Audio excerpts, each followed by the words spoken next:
we're seeing something globally we've never seen before. And it is the best single indicator of a recession. The last time we saw anything like this was in 2007, just ahead of the 2008 financial catastrophe. So the stock market's saying it's all good, Goldilocks, soft landing, Fed's going to get the memo, they're going to cut rates, the pivot, and buy stocks. The bond market is saying, no, this is bad and it's going to get worse, and it's actually too late for the Fed to do anything about it. But what happens is, as you get closer to the actual thing you're worried about, the inversion gets nearer and nearer. Now it is literally a month away or less. So that's like a big red siren, flashing light, whatever you want to call it. Interest rates are a lagging indicator. Everyone's like, well, how could interest rates going up if we're in a recession? The answer is, as you get closer to recession, who figures it out first? Well, the Fed figures it out last. They're usually the last to know. Wall Street is second last to know. The people who figure it out first are actual business people, entrepreneurs, restaurant owners, dry cleaners, taxi drivers, or even medium-sized businesses. They see it. If you're in the trucking business, it's real time. Inventories are sky high and new orders are being slashed. You're not moving anything by truck. A lot of business people are living in the real world in real time. They know what's happening now, and the stock market tends to figure it out later. But as far as banking and credit is concerned, what happens is, if you're a business person and you see business heading down, fewer customers, whatever, you go out and borrow all you can. You're like, hey, there's a really bad recession coming. If I got lines of credit, I'm going to use them up now. I don't want my bank changing the terms. I don't want material adverse adverse change clauses kicking in. Instead, I'm going to borrow everything I can. And that creates a demand for funds, and interest rates go up. And then the recession hits and the bankers go, what's going on? Credit losses start going up. And then they just turn off the spigots and they raise standards, they stop doing loans. And then interest rates will start to come down. But the interest rates peak after the recession has already begun. So stock market's telling us Goldilocks, bond market's telling us, here comes, Hurricane Mitch or whatever. And then there's what I call the reality. What I see is a kind of a hybrid. The Fed's doing what they're doing, right or wrong. Okay, they're doing what they're doing. The market has their own interpretation. I agree with the market, certainly the bond market, that the Fed has probably over-tightened. They're going to keep going for the reasons I explained. That means they're going to make it worse. They're going to make the recession even worse. And they may pivot to say that there could be a rate cut. It won't be in April, but rate cut in August, maybe. I wouldn't rule that out, but for a really bad reason. In other words, if the Fed cuts rates, which they may, the pivot may be real. It's not because they engineered a soft landing and Goldilocks and everything. Oh, it's just right. It's because they screwed up as usual, as they've been doing since 1913. They over-tightened. They didn't look at the forward indicators I described, and they found out too late. Then they have to slam on the brakes, or take the foot off the brake, if you will, in terms of rate hikes, and then pivot. And we've seen this movie before. This is exactly what happened in 2018. I mean, I don't know. Attention spans seem to be short these days, but it wasn't that long ago.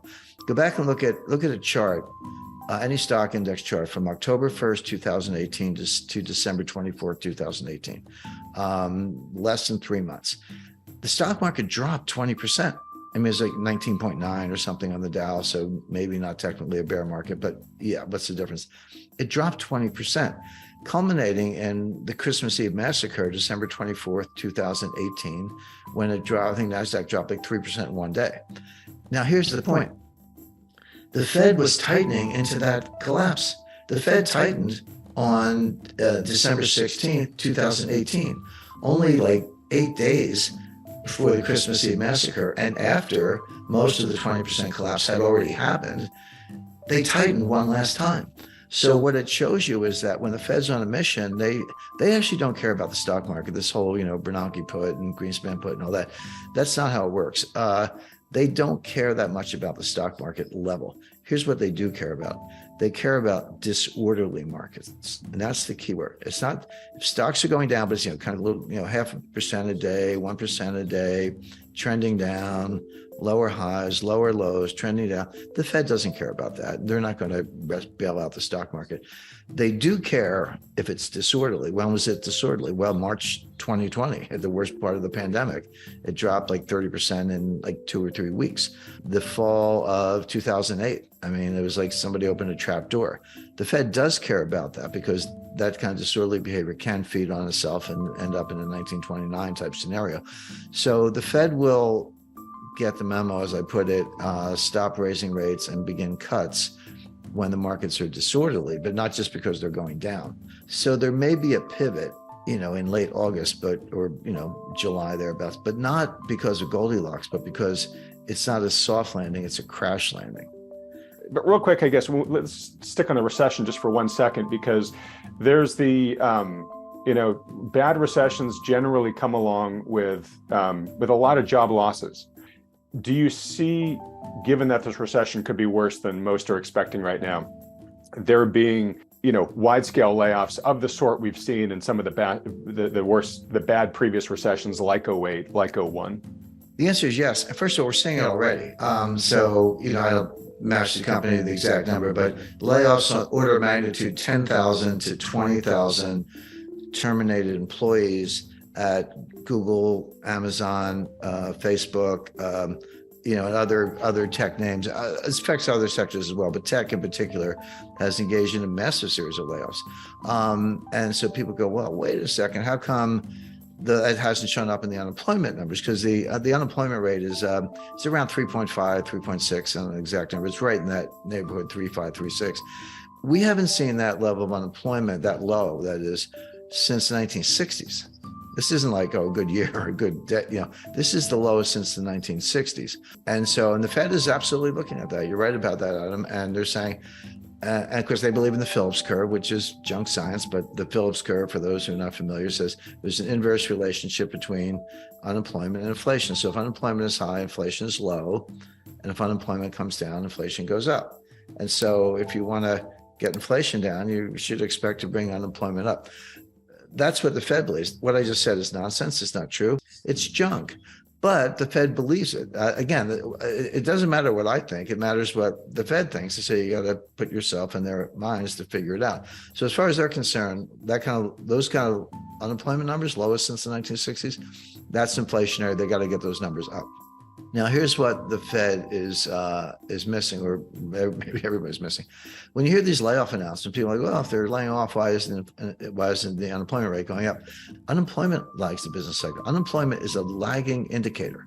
When you're an employer, entrepreneur, and you're in any kind of distress, not as many customers walking in the door, you'll do everything you can to avoid laying people off. You'll, be late on the rent. You'll turn down the lights. Find a cheaper laundry, whatever it takes. And then by the time you get around to firing people, you run out of options. Like, I've done everything I can. Now my business is in jeopardy. I have to fire some people. So that, and then combine that with what I just said about severance and, rolling terminations, et cetera. It's a lagging indicator. We know enough right now to know that number's going up this spring. But that's not inconsistent with the fact that we're already in a recession. It's exactly what you would expect, that unemployment's a lagging indicator.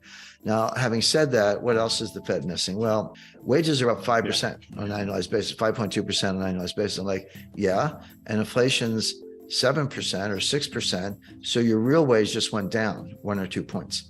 Because when the Bureau of Labor Statistics reports those wage numbers, those are nominal numbers. I'm not saying they're fake, but you have to know that they're nominal, and you have to subtract inflation to find out what's happening to real wages. And the answer is real wages have been going down for a couple of years because they runs around 5% annualized, give or take. Sounds like, hey, 5% raise, what do you want? Well, yeah, but with 8-9% inflation, or even 6% inflation, your real wage is going down.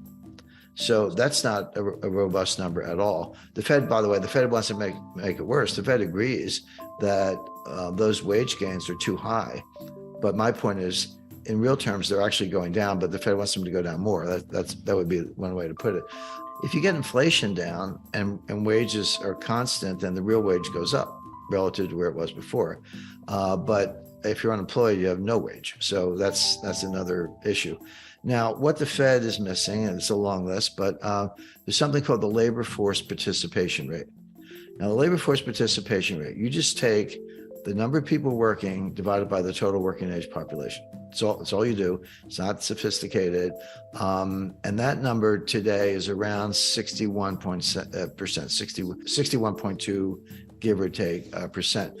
But as recently as 2000, that number was over 70%. And has come down ever since, and it dropped like a stone during 2020, during the pandemic lockdown. Came back a little bit, but not much. The reason it got, first of all, it's never 100%. It shouldn't be. There are legitimate reasons to be working age population not working. You're a homemaker. You're a student. You're an early retiree. Right. You're in the military. Yeah.